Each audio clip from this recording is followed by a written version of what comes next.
Well, good morning. Welcome to Journeys with Jessica. Thank you for joining us today. I'm so excited to introduce you to Mark Cukaj. Did I say it right? It was close. Yeah, you were like 90% there. Cool. 90%. And we can't wait to dive into your journey because, as we all know, the journey with the CFP is different for everybody. I think how we get there, it doesn't necessarily matter like the ups and downs that we might have to take as long as we ultimately get there. And so I'm excited to hear your story, to hear what you've learned along the way. And my hope and wish and prayer is that whoever is listening can take one or two nuggets away to help them get through and know that they are not alone on this journey. So welcome, Mark. I appreciate it, Jessica. Thank you. Yeah, where do you want me to start? Because we could be here for 3 hours. I know. And that's what, when I'm doing these, I'm like, oh my God, I could talk to these people forever. So tell me a little bit about your background. Can you share with So us? yeah, so basically I went to Manhattan College. I was actually majoring in biology. I was going to go that route. I liked Okay. finance. I did a minor in finance and I was like, you know what? I do not want to be in school for the rest of my life. Let me try doing that. I also had the family background because, my dad has been an advisor. Now he's going on his 32nd year, my uncle as well. Wow. Yeah. Okay. Yeah, they've been around for a while and I was able to plug in to my dad's practice. So, basically out of college, started working with him, came on as an assistant, and with the goal to be licensed, basically, Yeah. right? Okay. So I started right at that time. So I graduated college in 2019. Oh my God, I'm old. Oh my goodness. Me Oh too. my God. It's a I was long like, when time you ago. said that, I'm thinking, oh my God, I'm getting, okay. Yeah, Keep I feel going. I try not to tell people that for myself anyways. I'm like, whoa, 2019 is a while ago. But I graduated in 2019, started working, took my SIE, started getting licensed for the 7, and then COVID hit. So that was like a big weird time when I was getting licensed. But got through it, did that, and then basically had like 6 months to kind of like get onboarded as an AFA, and then be like, got to start studying for the CFP. So that was Yep. that was kind of like where I started, and that's like my background. Yep. Okay. And so did you take, what did you, how many, did you pass first time, second time, third time? Where? For the CFP, Yep. second time. Second time. Okay. Second. So what was your initial plan and what did you do the first time? And then what worked, what didn't work, and how did you know you needed to do something different? Or Yeah, did you so do the same thing and just get different results? no, this is good because it was a complete change up. Okay. Basically, I started in 20, I guess that was 2022. I started with Kaplan, and a good friend of mine who I've known since middle school. Like his wedding's actually this weekend.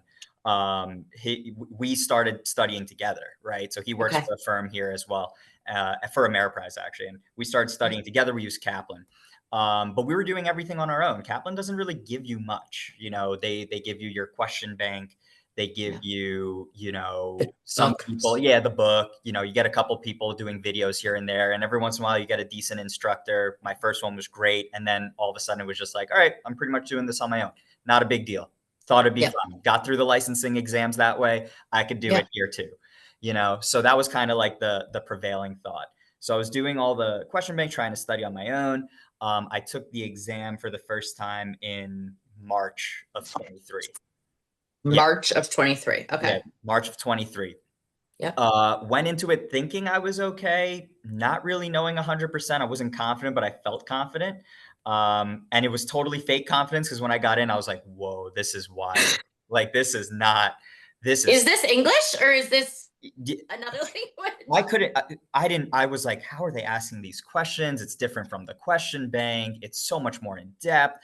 I was like, this is totally out of my wheelhouse. And I think I only got, so when I didn't pass that first time in March, like I got Yeah. my report back, right? Yeah. The There were greens and the reds. the greens and the reds. So I basically was all red except for one. I think it was the investment section. I had green. Other than that, it was all red. And I was like, I just need to sit down and realize like what's going on here. So that was the point where I don't remember actually even how I got Paul's name.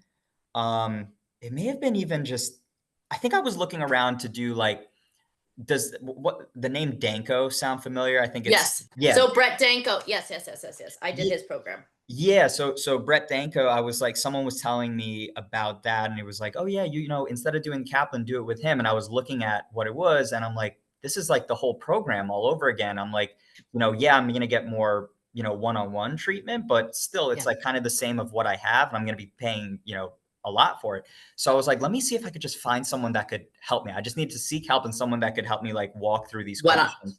and And one on one too, where it's like diving into what you need, not what the group needs type thing.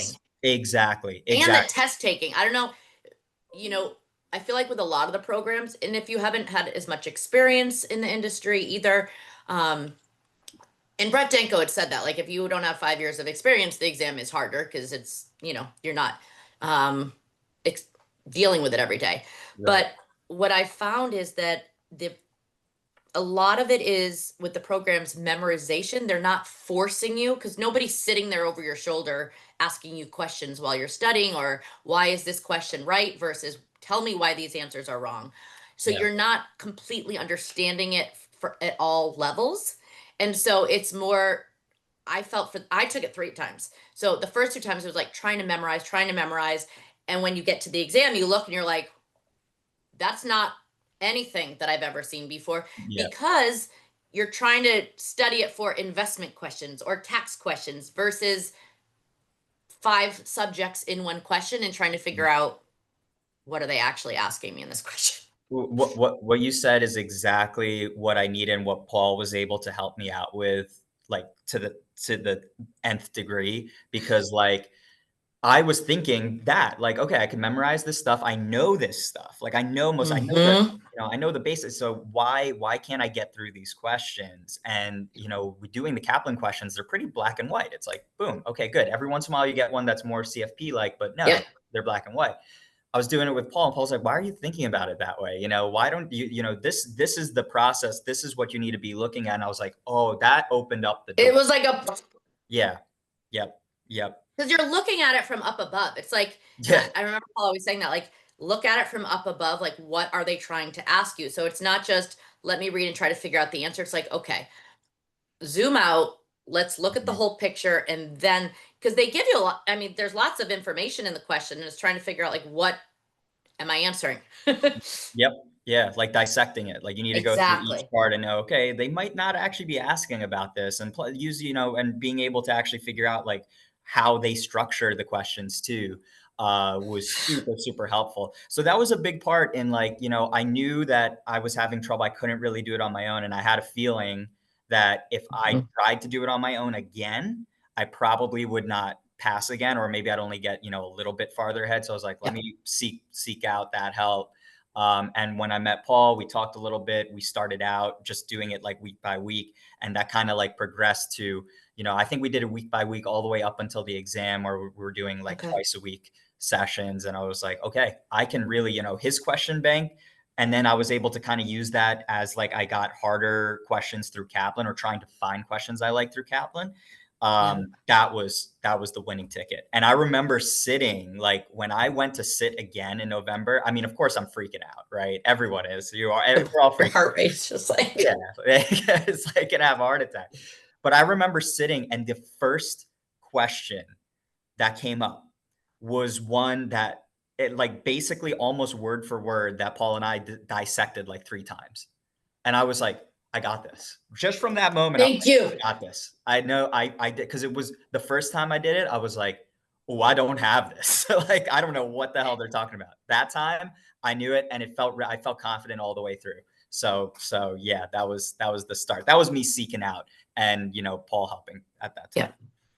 No, I think it's now question. When you did not pass the first time, did you take a break where you like mentally and emotionally like pummeled, or were you just buckle down, let's go, Good stand up straight? question. Yeah, it was funny. Like, right afterwards, I was so depressed that I was like, I need to just buckle down and barrel through this. So I just started. I kept going, but then I was like, oh man, I'm not going to be ready. Plus, I got engaged Hit a right wall. after. Yeah, I hit a wall. I got engaged right after that time too. So I was like, all right, I need to take like 3 weeks just to not think about this and then really hit the ground running in the summer. So I think I started working with Paul somewhere around like end of July or August, beginning of August.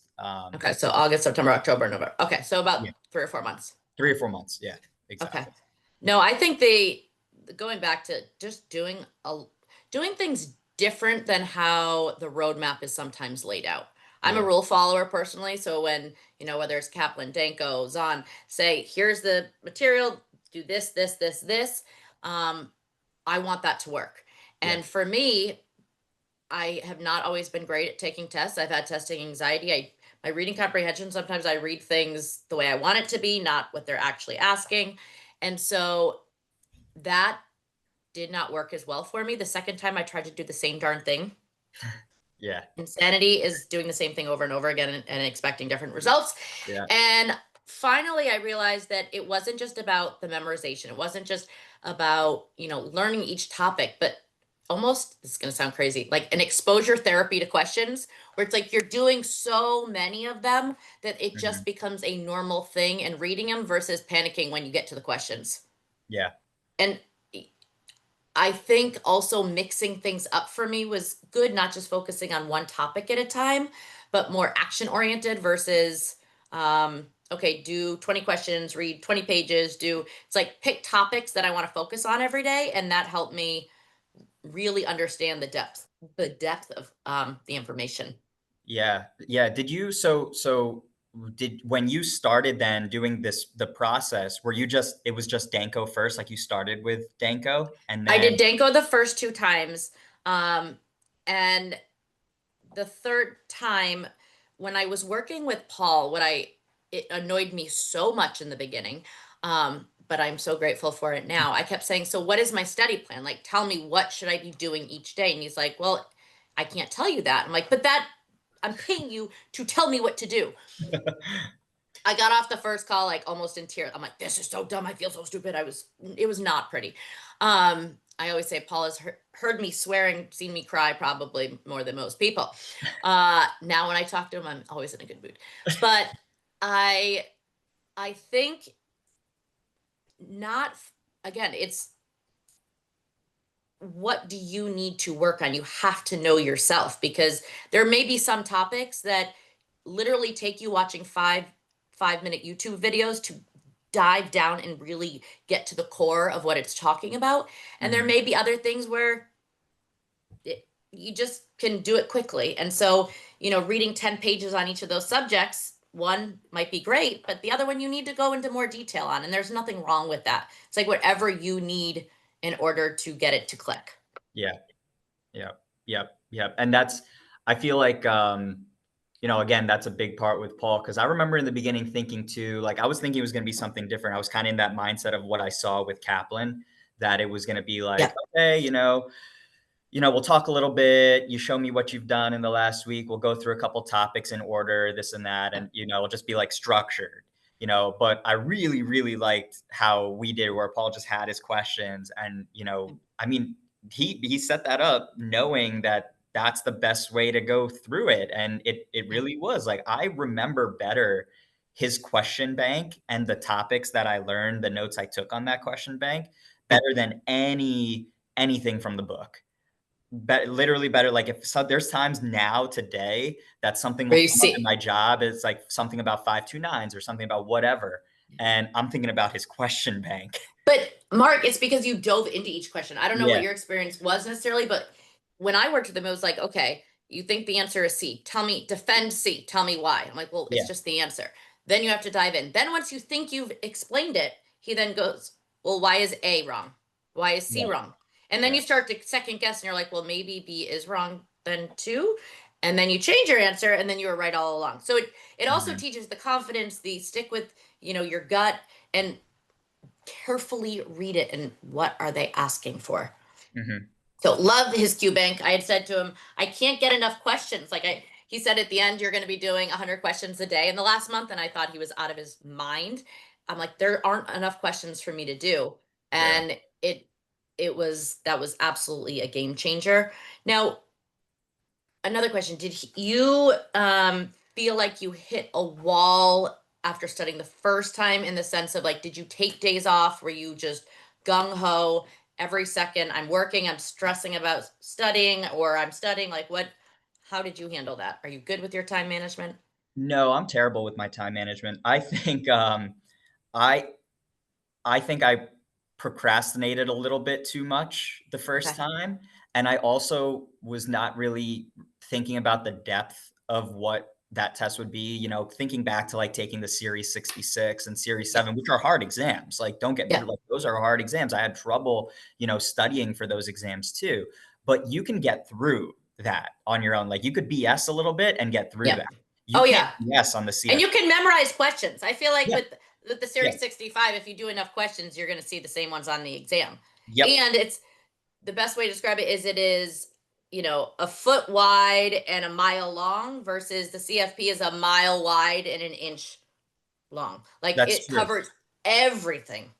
That's true. It covers everything and it's so detailed and so in depth, and they really, really, really try to trick you to a point where like you just, yeah, that first time coming in, it hit me like, wow, I thought I was prepared. I was not prepared. That's basically what it was.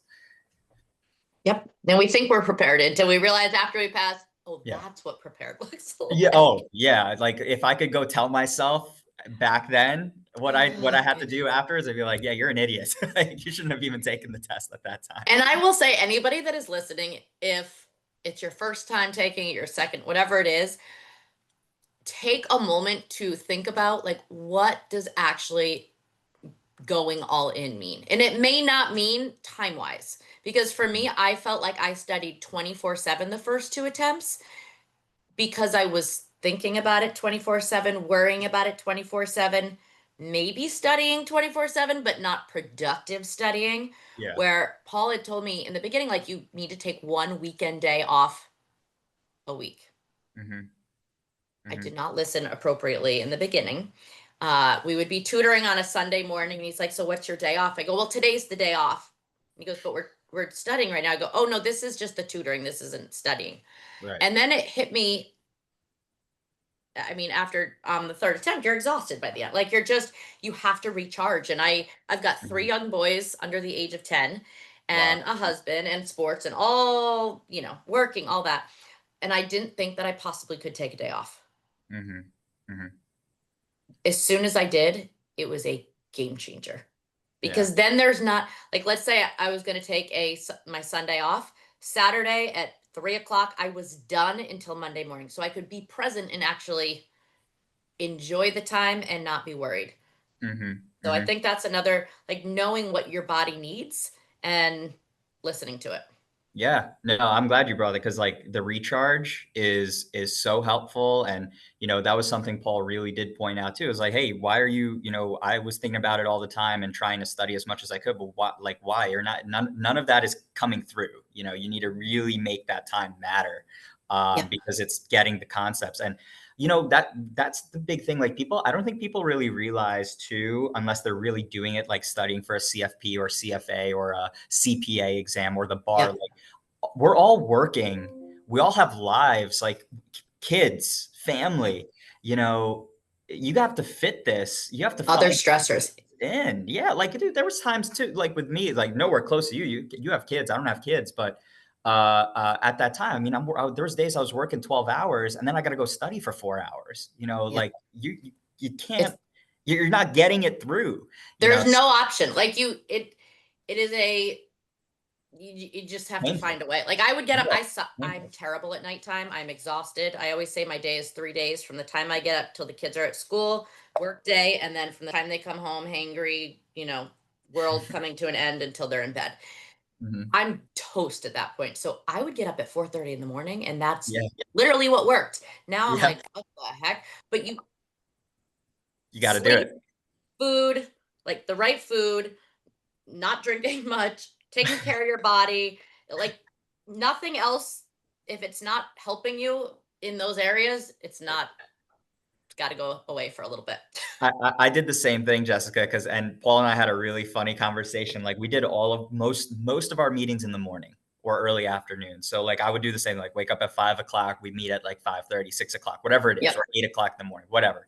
There was Yeah. one day we had to move it to like 7 o'clock at night. I couldn't answer one question. No, I was like, I'm dumb. I'm dumb at right we're now. done. We got through maybe 15 minutes and I was like, you know, man, and I can't do this. And he was like, yeah, you're not an evening person, are you? I'm like, no. He's And like, that's what you have to know about yourself. You know, the hours that I would study at night the first two times, because I thought that's when I could fit it in, like 4 hours of studying was like an hour worth of studying in the morning. yeah, yeah, yeah, very true. Very true. Now, what do you know about yourself after passing on this second attempt that you did not know about yourself after the first attempt? Or in the whole process? Forget that. The whole process. What have you learned about yourself? Oh man, a few things, but I would say the biggest thing is that I can make a change. That was probably something that has haunted me throughout like school and even in the beginning with the licensing exams is like I get so stubborn and I'm like, no, I need to do this for myself. I'm going to keep trying it the same way over and over again. So, and I'm sure if I did that, I would have failed the second one Yeah, instead of passing. So that was big to be able to like not pass it the first time and actually say to myself, you know what, you're not doing this the right way and you need to change it up. And I probably spent a few days like just thinking about how I'm going to do it. And then that's when I met Paul. So, executing. so that was huge. That was big for me. No, I mean the journey, I know people in the process of it don't probably agree in the moment with this, but it is all you go through the journey for a reason.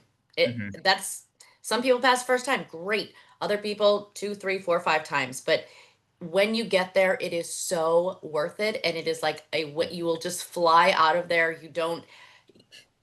I don't even know how to describe it. It's like an out of body experience. Yeah, it is. But It is. for those of you that have not passed one time, you know you get the little report with the green and red when it said pass in teeny letters. Because I don't know about yours, but fail and pass were both in teeny letters. Mhm. I kind of froze and I didn't know what to do. And I didn't want to close the screen because I was afraid it was like a joke. And then I remember going out to my car and like looking in my email immediately to see if I got the preliminary, this is what you got wrong, nothing. Uh-huh. And I'm thinking, Nothing. You oh my did it. God, either maybe my email's not working. And then I realized I can't believe it. When you were about to submit that test that you passed, did you feel like you passed? Did you feel like, you know what, I did it this time? I did. I mean, at that point, I was like, I have done every single thing I know to do. And there were 10, I remember I had 10 questions left. And I took a break. I went to the bathroom. I'm probably telling you more than you need to know. I sat there and did some deep breathing and tried to like calm my nerves because your heart rate, when you're in that last set of questions, it's like Mhm, you know you're getting to the end. And it's like mhm. the heart rate, the blood pressure, and you're just like, okay, stay calm, stay calm. Just it's one question at a time, one question at a time. I said to God, I was like, please, God, please let me pass. My kids were going through a stage where I was trying to teach them perseverance and going. I said, Yeah. I think I've taught them enough at this point. Please show them that it works because I really don't want to keep going.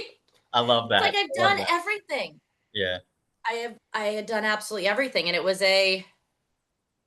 like excited to get to the end because it almost felt like I was in such a calmer place Mhm, than I had ever been. And I told Paul afterwards, it was like he was sitting on the top of the computer screen and talking to me during the exam, which clearly he was not. But it was mhm, one of those, as I was picking the multiple choice, it's like, okay, defending why I chose it. Like I was mhm. having a conversation and tutoring with him. And I kept looking around thinking, am I talking out loud? Please tell me I'm not talking out loud, because it felt comfortable and not comfortable. That's the wrong word, but like just But calm. better, Yeah. Yeah. calm. Yeah. And Yeah. I will say I did take the first two times. The first time I brought my study stuff to the exam in case I had a question I need to look at before I went in. Mhm. We know how that goes. The second time I didn't bring it, but I studied up until like I took some time off the day before. And then this time I was like, you know what? Screw it. I'm taking 2 days off, or like a day. I think I read through something was it 2 days before in the morning, and then I was done. Mm, mhm. and it made me want to throw up. And then I'm thinking, nothing else I do right now is going to matter. And I just have to keep my body calm. Hmm. Hmm. So Yeah. I went in a salt float because you literally can't do anything in there for 2 hours. Nice. Have you ever been in one? No, I never have. It sounds Oh my awesome God. though. It helps you sleep so well. I did a like I had to plan out the day off to make sure that I was taking it off, Hmm. which sounds silly, but that's what. Oh, But that's so. no, I truly appreciate you taking the time to talk today, Mark. If you could leave your listeners with one or two nuggets you hope that they take with them, what would you say? I would say just, don't, I mean, so many people will keep pushing this out because it's a long exam, it's a hard exam, it's a lot of commitment. Don't do that. Just get in, start it. Even if you fail the first time or you have a lot of trouble getting to it the first time, it doesn't matter. Just pick yourself up and do it. Keep going because you're going to get it done. And what, like you said before, like when you are done, man, does it feel good. And man, is it great for you and your business and your clients to actually see. Like, I'll never forget, that next day when I came in and, we sent out the email. And there was a bunch of clients I'm close with that they knew I was taking it at that time too. And man, like the cards and the heartfelt things and like them can be like, I so congratulations, stuff like that. It was so great. And yeah, that's what I would say. It's just don't worry about it. Don't feel like you can't do it because even if you're not prepared, you'll find a way to be prepared, and you'll learn from that. They'll better you.